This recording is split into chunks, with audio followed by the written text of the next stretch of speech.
Es por tu gran amor y tu perdón que puedo entrar en tu santidad. Le damos un aplauso al Rey de Reyes y al Señor de Señores en esta preciosa noche. Bienvenidos a todos los hermanos en esta noche, los aquí presentes. Una cordial bienvenida a todos ustedes también, una cordial bienvenida a los hermanos que nos están viendo a través de la red de Facebook. Declaramos que en esta noche el Señor se manifiesta en cada vida. Y en esta noche pues estamos dando comienzo a el tomo número 3 del volumen número 12, el tomo número 3. Y hoy vamos a hablar del capítulo 4 y 5 de la primera carta del apóstol Juan, y ahí vamos a ver muchas cosas interesantes.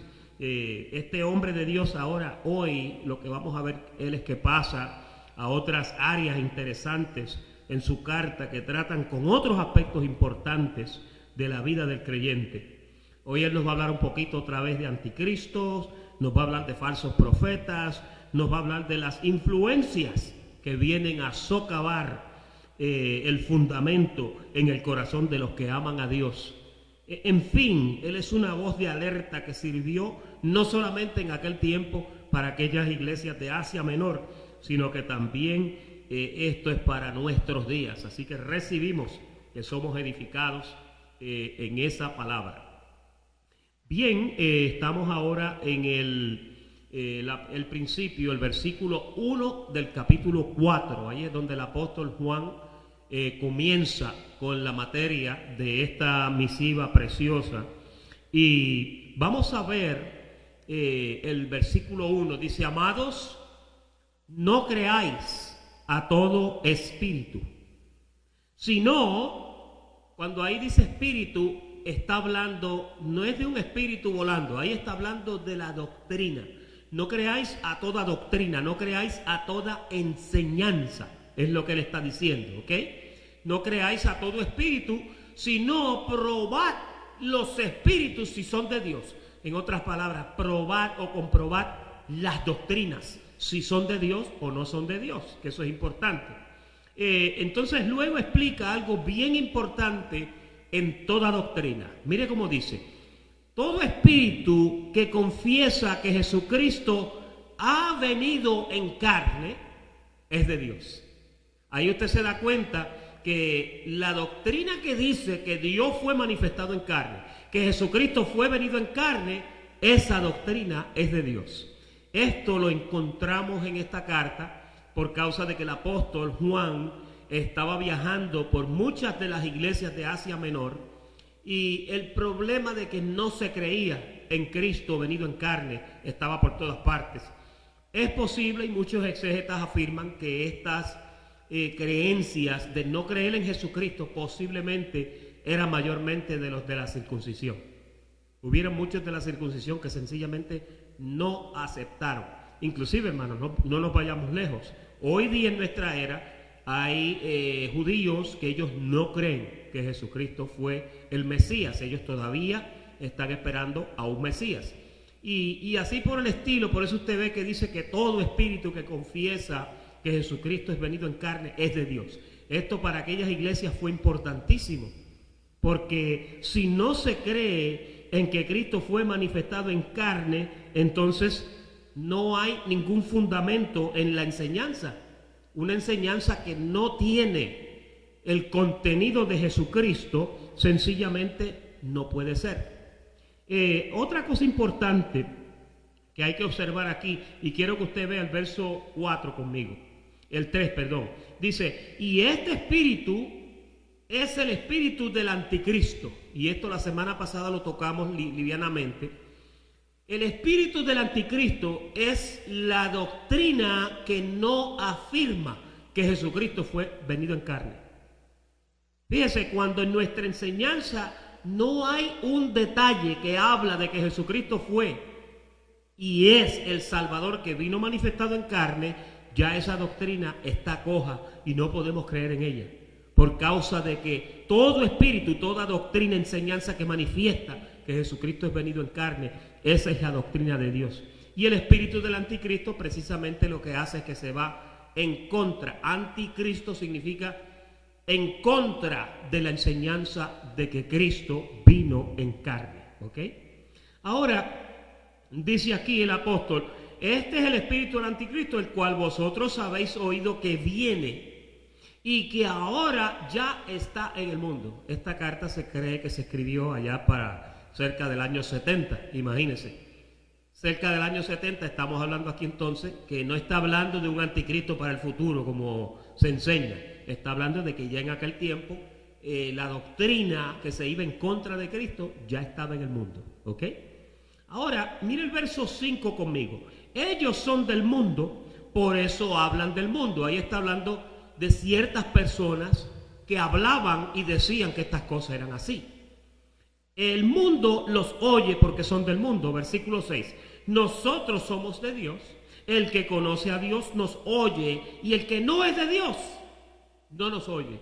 Fíjense que hay personas que toman luchas con esto porque a veces ellos sudan porque una persona acepte lo que ellos están diciendo. A usted lo llamaron a predicar el evangelio. Usted habla las buenas nuevas. Jesucristo es el Señor. Pero mire, la responsabilidad de que el creyente crea no es suya.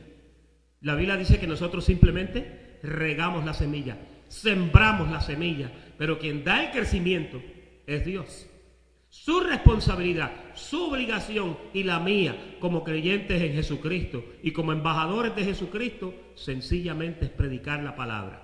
El crecimiento, la convicción la da el Espíritu Santo. Usted simplemente haga lo que el Señor le mandó que hiciera.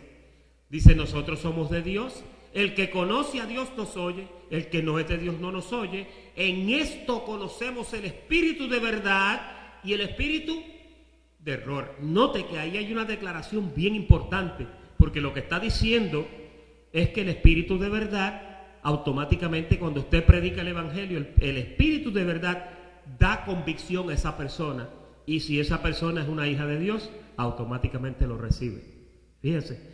Hay veces que la persona no lo recibe inmediatamente porque el tiempo para creer es de Dios. Hay veces que usted siembra la semilla, no nace inmediatamente, pero ya Dios empezó a tratar con esa persona y quizás más tarde la semilla germina. Así es como Dios trabaja. Esto es en el tiempo de Dios, no es en el tiempo de nosotros. Ahora, mira el verso 7, porque aquí hay otra verdad maravillosa. El apóstol habla de la responsabilidad de predicar, pero noten que en todo momento él tiene presente la enseñanza del amor. Usted ha notado, hemos leído 4 capítulos ya con de la primera carta de Juan, y el amor por los hermanos, el amor por los demás, el amárselo, eso es un punto que está presente en toda esta misiva desde el principio. Dice, amados, amémonos unos a otros porque el amor es de Dios. Todo aquel que ama es nacido de Dios y conoce a Dios. Fíjate, cuando tú conoces a Dios, cuando tú conoces de su amor, cuando tú comprendes cómo Dios te ama, eso te hace y te da la capacidad para amar a otras personas. ¿Sabes una cosa? Tú amas a otros con el amor con que Dios te ama a ti, porque Él es el que da el amor. Tú y yo no tenemos amor. Romanos 5 dice que el amor de Dios ha sido derramado en nuestros corazones. ¿Por qué? Porque no lo tenemos. Lo necesitamos de Dios. El amor viene de Dios. El que no ama no ha conocido a Dios, porque Dios es amor, dice el verso 8. Mira el verso 9.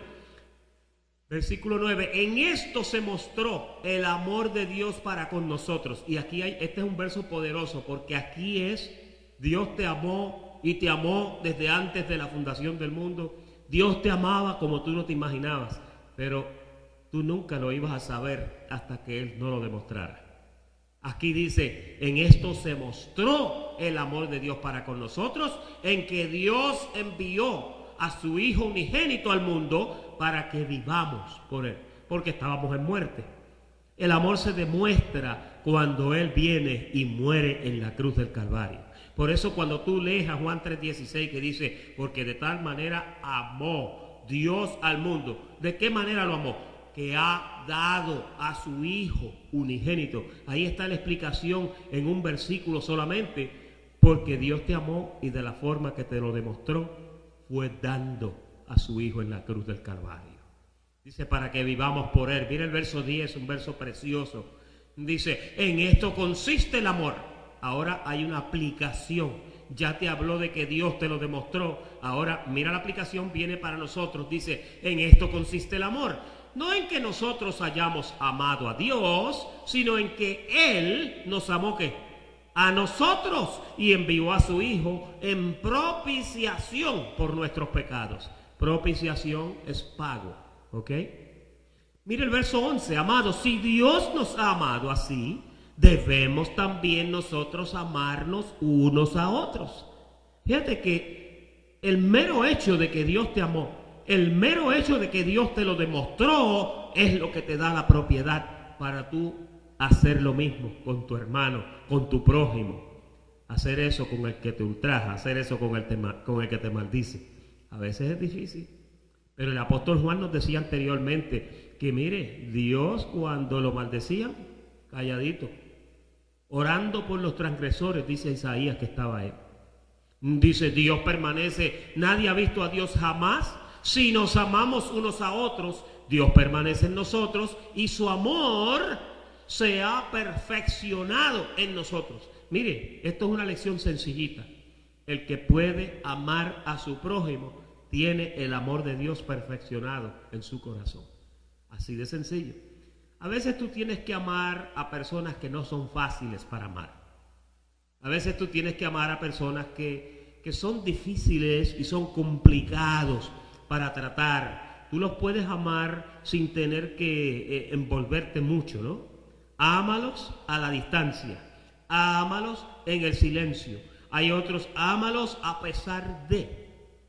Y a veces tenemos que perdonar a los hermanos débiles que son así, ¿no? Personas que tú encuentras a veces que es difícil amarlos. Tienes que hacerlo de esa forma. Mira el verso 13. En esto conocemos que permanecemos en Él y Él en nosotros, en que nos ha dado de su Espíritu. Mira qué precioso el verso 14. Y nosotros hemos visto y testificamos que el Padre ha enviado al Hijo, el Salvador del mundo. Aquí Juan lo que está dando es un testimonio visible de lo que él con sus propios ojos pudo ver. Él puede dar ese testimonio porque él vio cómo Jesús amó, cómo Jesús perdonó, cómo Jesús oró por los transgresores desde la cruz. Él lo hizo, oye, y Dios espera de ti y de mí que hagamos exactamente lo mismo. Versículo 15. Todo aquel que confiese que Jesús es el Hijo de Dios, Dios permanece en él y él en Dios. Fíjate qué sencillo, ¿verdad? Versículo 16. Y nosotros hemos conocido y creído que el amor de Dios tiene para con nosotros. Dios es amor, y el que permanece en amor, permanece en Dios y Dios en él. Usted nota como el apóstol Juan hace un juego de palabras, donde te lo dice de una forma, te lo dice de otra forma. Total, él quiere dejar clara esa enseñanza de que el amor de Dios es importante. El amor de Dios es esencial. El amor de Dios es lo único que tenemos. Amén. Y nosotros, dice, en esto se ha perfeccionado el amor en nosotros, para que tengamos confianza. Y este es un verso que nos da seguridad. Para que tengamos confianza en el día del juicio. Mira lo que dice ahora. Pues como Él es, así somos nosotros en este mundo. Fíjate que el apóstol Juan nunca pone en cuestión tu posición. Tu posición aquí en el mundo es que tú eres igualito que Jesucristo. La Biblia dice que Él es santo, tú eres santo. La Biblia dice que Él está sin mancha, dice que tú estás sin mancha porque Él te hizo sin mancha. La Biblia dice que Él está trasladado, dice que tú también en espíritu estás trasladado a un reino inconmovible. Esa es la fe con la que tú debes de andar. Esa es la confianza con la que tú debes de andar, sabiendo que Dios te guarda. Mira el verso 18, este es poderoso. Dice, en el amor no hay temor, sino que el perfecto amor echa fuera ¿qué? Fíjate que cuando tú andas en el amor de Dios, automáticamente tú sientes confianza de parte de Dios. Tú andas con esa confianza que decía el verso 17, para que tengamos confianza. Pero mire esta otra parte del versículo 18, porque el amor el temor, dice, lleva en sí castigo, de donde el que teme, ¿qué dice? No ha sido perfeccionado en el amor. Hay una expresión que dicen que el temor es falta de información. Cuando una persona tiene temor, le hace falta información y por eso es que está temiendo. El desconocimiento produce temor. Pero aquí está hablando del temor reverente de Dios. Y en el temor reverente de Dios, cuando tú andas en amor, el amor echa fuera el temor. Y una persona que está en temor no está teniendo el amor perfeccionado para sí y tiene que trabajar en eso para que el amor de Dios sea perfeccionado en él o en ella. Mira el verso 19. Nosotros le amamos a Él. ¿Por qué? Fíjate que esa es una verdad importante, porque si tú dices que amas a Dios, debes de tener una razón y una base fundamental para declarar una verdad como esa. ¿Por qué tú amas a Dios? Lo amo porque Él me amó primero. Estoy siendo recíproco en ese amor. Si alguno dice yo amo a Dios y aborrece a su hermano, dice, es mentiroso. Pues el que no ama a su hermano a quien ha visto, ¿cómo puede amar a Dios que no ha visto? A veces se nos hace fácil decir que amamos a Dios, pero al prójimo que lo tenemos cerca no lo amamos. Y fíjate, el amor tiene que ser perfeccionado. Te voy a decir esto en esta noche, iglesia. Cuando tú tengas claro de que tú amas a tu prójimo, ten por seguro que tú amas a Dios y que estás perfeccionado en el amor de Dios. Con amar a tu prójimo es suficiente. No digas, ay, voy a amar al prójimo y voy a amar a Dios. No, Señor, yo te amo. El Señor lo que necesita es que tú ames a tu prójimo. Dice que el que ama a su prójimo automáticamente ama a Dios. Fíjate, más decía el apóstol, decía que el que cumple el mandamiento de amar a su prójimo ya cumplió toda la ley. Mira qué cosa tan tremenda. Mira el versículo 21. Y nosotros tenemos este mandamiento de Él.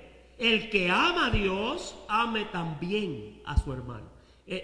Juan lo pone aquí como un mandamiento. Dice, mire, hágase de cuenta que esto es un mandamiento. Si usted ama a Dios, ame también a su hermano. Mientras usted ame a Dios y ama a su hermano, usted está bien. Contra usted no hay ley. Contra usted no hay condenación. Dios no tiene problemas con usted cuando usted ama a su hermano, porque ya amas a Dios con eso. Versículo 22, capítulo 5, versículo 1. Dice, todo aquel que cree que Jesús es el Cristo, y aquí esto es bien importante, dice, es nacido de Dios. Y todo aquel que ama al que engendró, ama también al que ha sido engendrado por él. Esto es un juego de palabras, te voy a explicar. Juan lo que está diciendo aquí es que todo aquel que cree en Cristo es nacido de Dios. Tú no puedes creer en Dios si tú no naciste de Él. Fíjate, porque quien hace que tú creas en Dios es el Espíritu Santo que está en ti. Y los que no tienen al Espíritu no son hijos. Tú sabías que aquí en el mundo hay dos simientes. Hay una simiente que no tiene el Espíritu de Dios, pero hay otra simiente que sí lo tiene. Todo el que tiene esa simiente eventualmente aprende a amar a Dios y aprende a amar a su prójimo. A veces hay ovejas que están un poquito desinformadas, hay otras que están descuidadas, hay otras que quizás no están siendo perfeccionadas en ese momento, pero todo hijo de Dios que es nacido de Dios, ese ama al que engendró. Fíjate, es automáticamente, casi siempre automáticamente un hijo ama a un padre, ¿verdad? Los hijos aman a los padres, porque desde que nacieron vieron a los padres ahí. El hijo, obviamente, la criatura pequeña, al que ve cerca de ella, lo asocia y lo ama desde el principio. A veces, aunque no sea un padre, si crece viéndote, es como si fuera su padre, porque te está viendo y eso lo hace amarte. Cosa tan tremenda, ¿verdad? Mira el verso 2. En esto conocemos que amamos a los hijos de Dios. cuando amamos a Dios y guardamos sus mandamientos. Fíjate que es una cadena. Tú no puedes amar a tu hermano y no amar a Dios. Tú no puedes amar a Dios y aborrecer a tu hermano. Cuando el amor de Dios está perfeccionado en ti, estoy hablando cuando está perfeccionado, automáticamente tú amas a Dios y amas a tus hermanos. Es amor, andas en amor, y cuando andas en amor se hace fácil. El asunto es cuando el amor no está perfeccionado. Casi siempre la persona que no tiene el amor de Dios perfeccionado en ella, tú lo notas que habla un poquito negativo. No, yo no me llevo con fulano, yo no me llevo con sotano, no, yo con fulano no puedo tratar. Y entonces es porque el amor de Dios no se ha perfeccionado.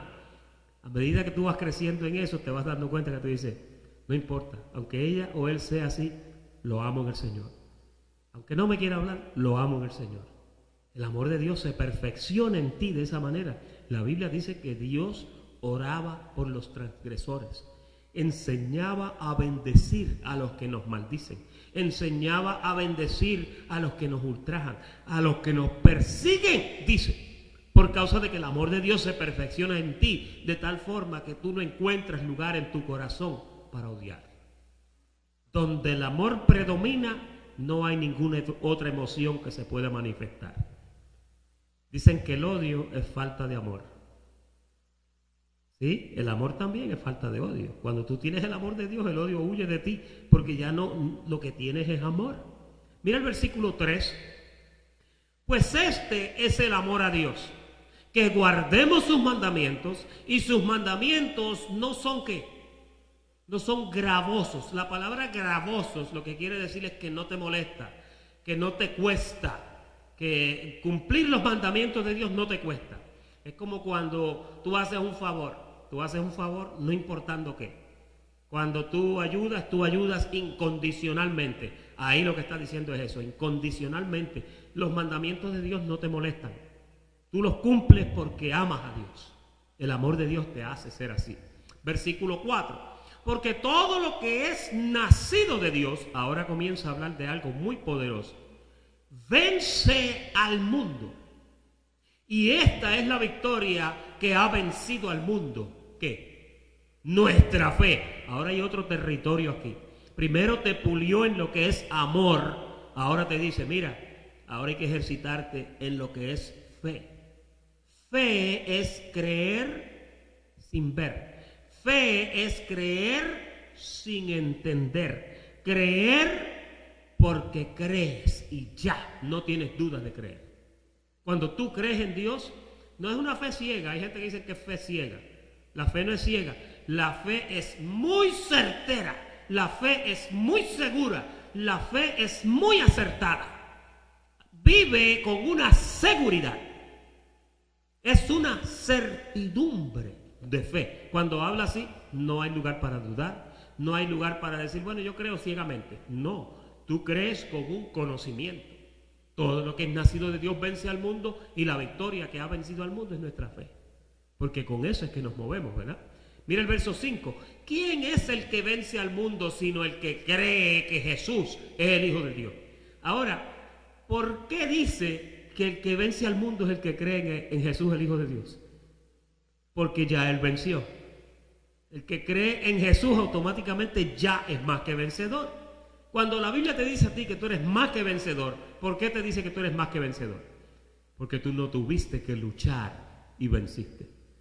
Él fue el vencedor, tú eres más que vencedor porque venciste por lo que Él hizo sin tener que hacer nada, con solamente creer. Amén. Versículo 6. Este es Jesucristo, que vino mediante agua y sangre, no mediante agua solamente, sino mediante agua y sangre. Y el Espíritu es el que da testimonio, porque el Espíritu es la verdad. ¿Se acuerdan cuando el soldado romano metió la lanza en el costado de Jesús? La Biblia explica claramente y dice, salió sangre y salió agua. La sangre es la expiación, el agua es la limpieza. Fíjate, Dios te hizo santo y te sacó de la inmundicia. Cuando habla de estos dos ingredientes, obviamente, no trates de ver esto literalmente, porque aquí no estamos lavando nada con agua. Esto es un símbolo, ¿verdad? Es una tipología que el apóstol está hablando. Dice, el agua no da testimonio solamente, sino el agua y la sangre. Y el Espíritu es el que da testimonio porque el Espíritu es la verdad. Versículo 7. Porque 3 son los que dan testimonio en el cielo. Ahora a mí me encanta como él dice esto. Primero dice el Padre, que fue lo primero que se conoció de Dios. Los israelitas lo primero que conocieron fue a Dios, a Elohim. Y ese era el Padre, porque todavía no había ninguna manifestación de Hijo. El Verbo, Juan le llama el Verbo, pero es el Hijo. ¿Se acuerdan en Juan 1:1 que al principio era el Verbo y el Verbo estaba con Dios y el Verbo era Dios? Y después en el verso 14 de Juan 1 dice, y aquel Verbo fue hecho carne y habitó entre nosotros. El Verbo que habla aquí es el Hijo y el Espíritu Santo. Y estos 3 son ¿cuántos? Note que en ningún momento Juan, cuando habla de Padre, Hijo y Espíritu Santo, dice que son 3. Tú sabes que hay religiones que creen en 3 dioses. Hay religiones que creen que Jesús es una cosa, Dios es otra cosa y el Espíritu Santo es otra cosa. Y eso constituye 3 dioses. Pero aquí Juan clarito en un versículo te lo dice. Los que dan testimonio en el cielo son 3. El Padre, el Verbo y el Espíritu Santo. Y estos 3 son ¿cuántos? Son 1. No dice que son 2 ni 3. Versículo 8. Y 3 son los que dan testimonio en la tierra. Ahora mira qué analogía bonita. El Espíritu, el agua y la sangre. Y estos 3, ¿qué dice? Concuerdan.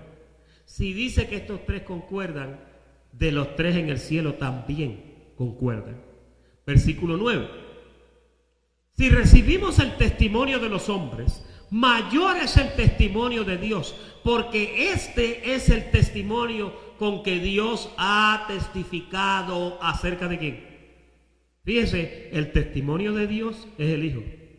Cuando tú crees en el Hijo, tú le estás creyendo a Dios, porque el Hijo es el testimonio de Dios. Cuando tú no crees en el Hijo, le estás haciendo a Él mentiroso. No estás creyendo en Él. Estás diciendo que no es verdad. Por eso es tan importante que en esta unicidad de Dios, diga unicidad. Es una unicidad porque mira, son todos una unicidad. No hay un Dios fuera del otro. Son 3 manifestaciones de un mismo Dios. Si recibimos el testimonio, dice, ponme el 10 otra vez por favor, el 9, perdón, ahí, porque este es el testimonio con que Dios ha testificado acerca de su Hijo. Ahora vamos al 10.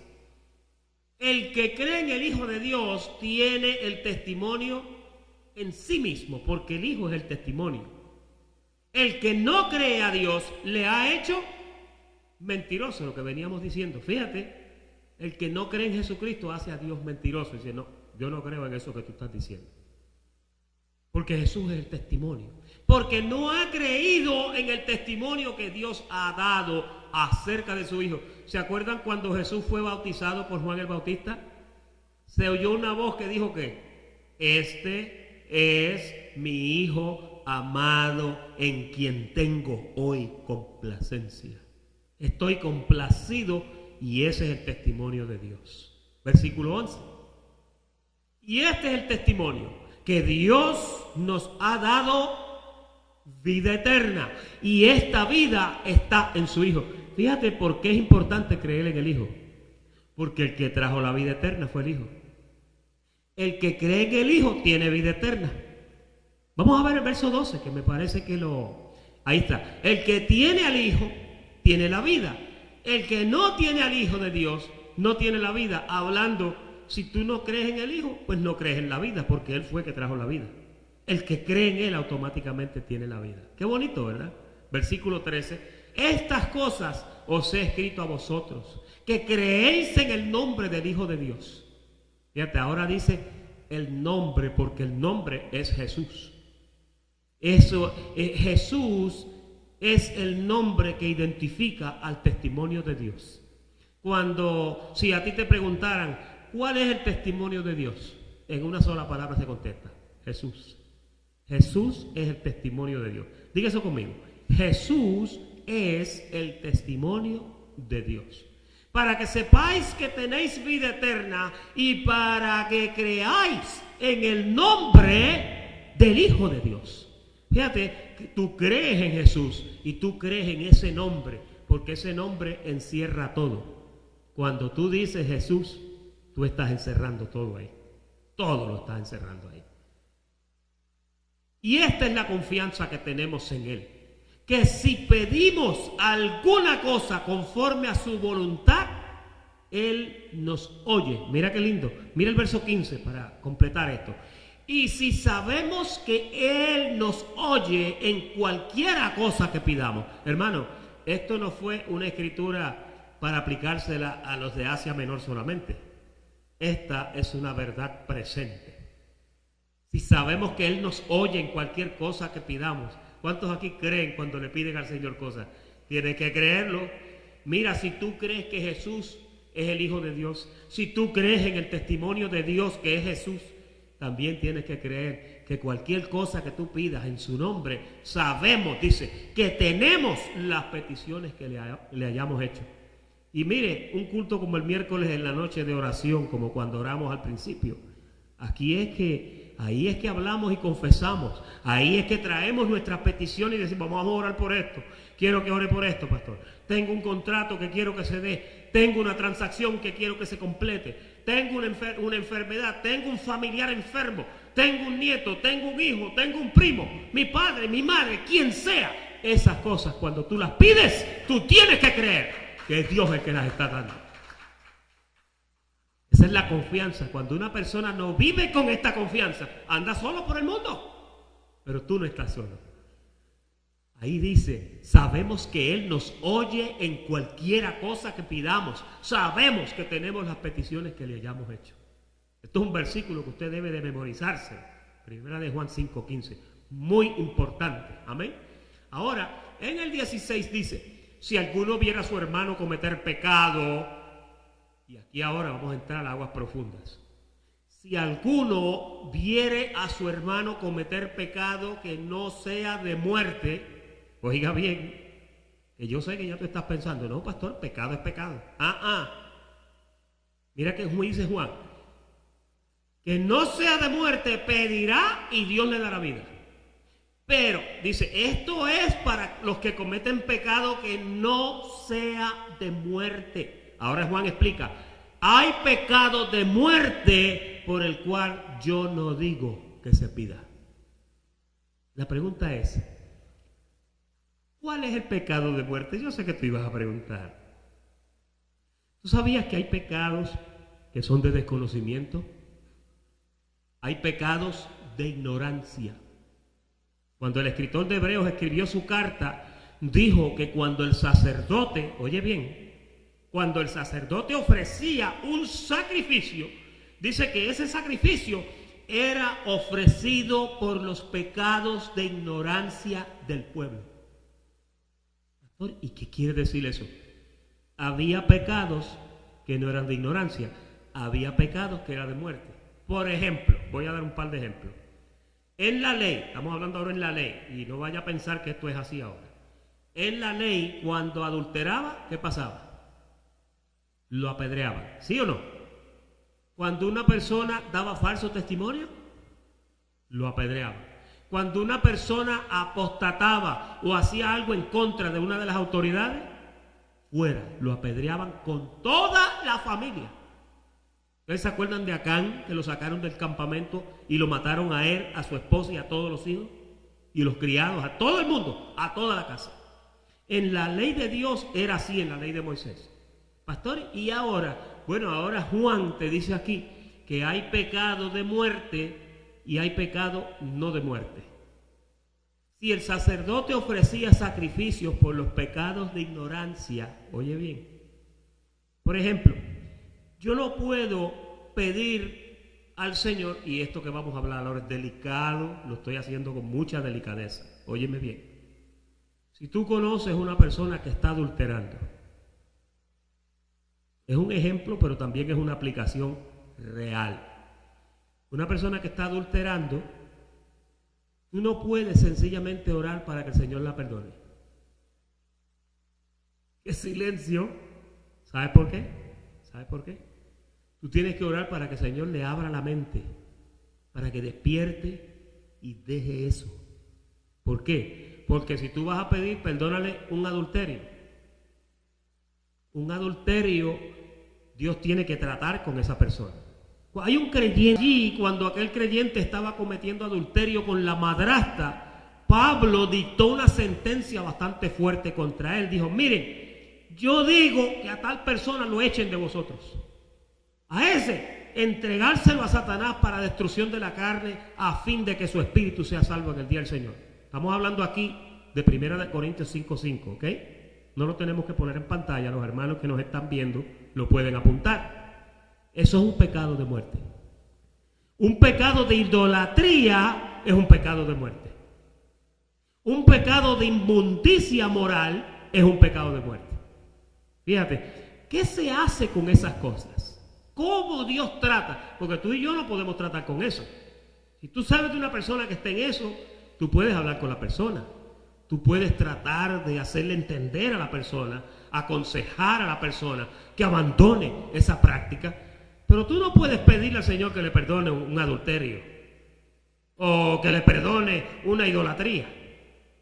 Tú lo puedes hacer, pero Dios va a decir, espérate, no, yo necesito que este individuo despierte. Yo necesito que vea que ha cometido un pecado y que se salga de esa práctica. Una persona que anda robando bancos.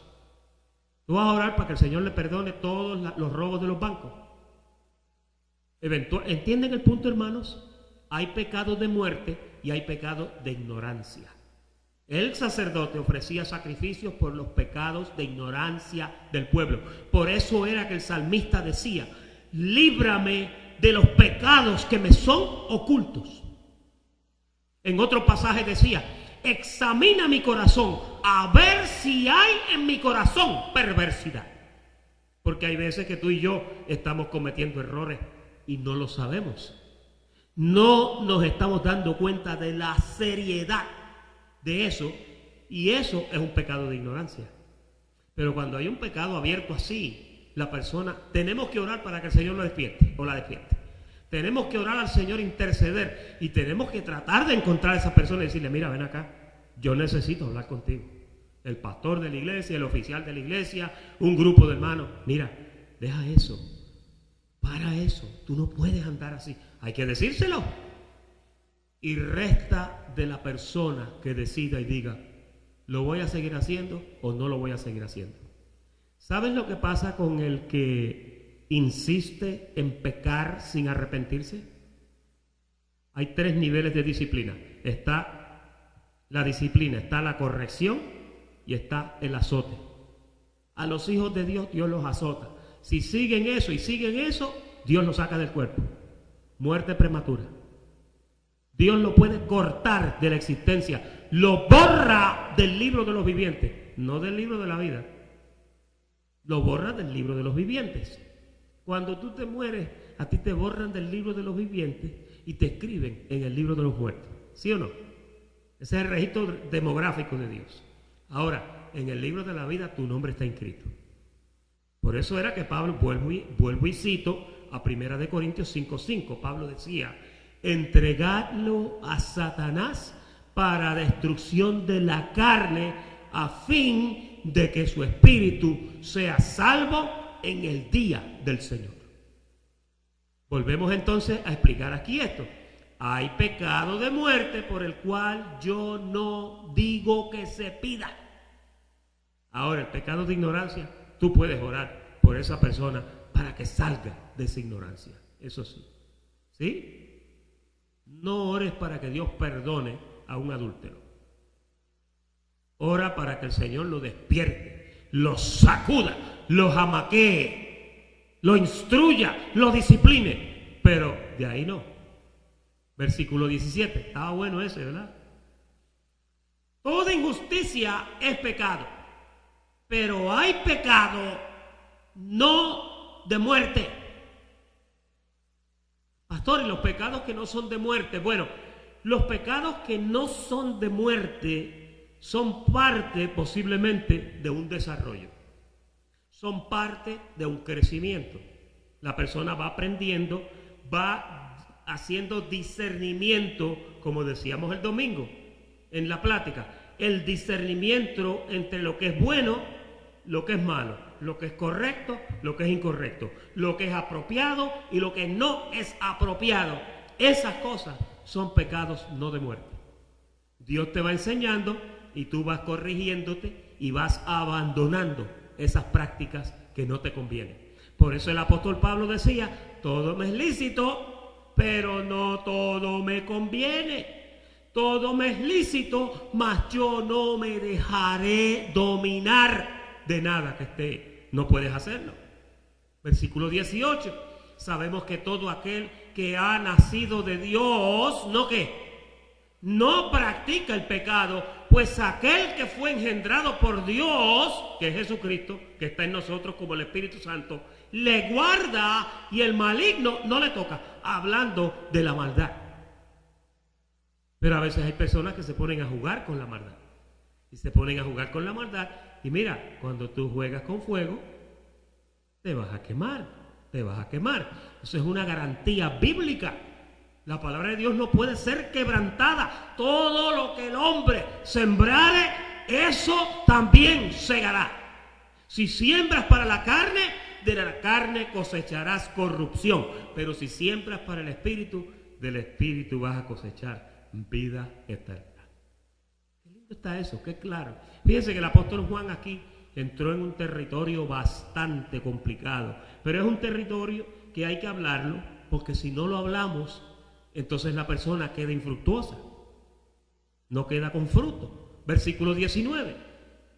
Sabemos que somos de Dios y el mundo entero está bajo el maligno. Ahora hay que entender aquí que Juan conocía que hay un mundo que es de Dios y hay un mundo que no le puede recibir porque no le ve ni le conoce. El mundo entero está bajo el maligno, la carne, la maldad, todo lo que está ahí. Pero los hijos de Dios que conocen esas maquinaciones, automáticamente no somos del mundo, decían los versos anteriores. No somos del mundo y por eso solamente el que oye las cosas del mundo es el que es del mundo. Fíjate, mira el verso 20. Pero sabemos que el Hijo de Dios ha venido y nos ha dado entendimiento. Oye bien, que ahora está hablando de conocimiento. Nos ha dado entendimiento para conocer al que es verdadero. Aquí hay un juego de palabras poderoso ahora. Dice, y estamos en el verdadero. ¿En quién?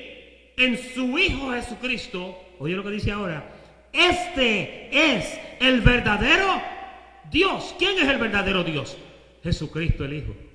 ¿Notas cómo Él lo intercambia? Pero cuando te lo habla aquí te dice, estamos en el verdadero Dios. El Hijo Jesucristo, ese es el verdadero Dios y la vida eterna. Y luego que da ese trozo de revelación, vuelve y da otro consejito antes de despedirse. Y dice, hijitos, guardaos de los ídolos. Qué cosa tan tremenda, ¿verdad? Es una carta que cuando tú la lees, te llena de amor, te llena de revelación, te llena de esperanza, te llena de confianza, porque el apóstol tenía ese amor de su maestro perfeccionado en su corazón. A la parte de atrás de tu panfleto hay unos puntos bien interesantes a considerar. Primero, Juan identifica a los profetas, a los falsos profetas que han salido por el mundo. Número 2, el espíritu o doctrina o enseñanza, como dijimos, que confiesa o enseña el advenimiento de Cristo en carne, es de Dios. Fíjate que la doctrina que tú oyes por donde quieres facilita de discernir. Si presentas a Jesucristo como el Hijo de Dios, venido en carne, el Salvador, el mediador, esa doctrina está bien. El 3 dice, identifica a los hijos de Dios que tienen el oído para escuchar las palabras que son de Dios. Número 4, habla de la forma en que Dios demostró su amor para nosotros, que fue dando su vida. 5, nos enseña que Dios amó primero, dando a entender que el amor viene solamente de Él. 6, identifica a los que dicen amar a Dios pero aborrecen a su hermano. Dice que son mentirosos y que están en tinieblas.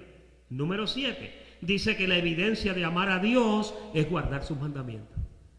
Fíjate que si tú ves una persona que dice que ama a Dios, si tú ves a esa persona buscando la presencia de Dios, viviendo para Dios, practicando el amor, practicando la hospitalidad, automáticamente lo que está diciendo es cierto.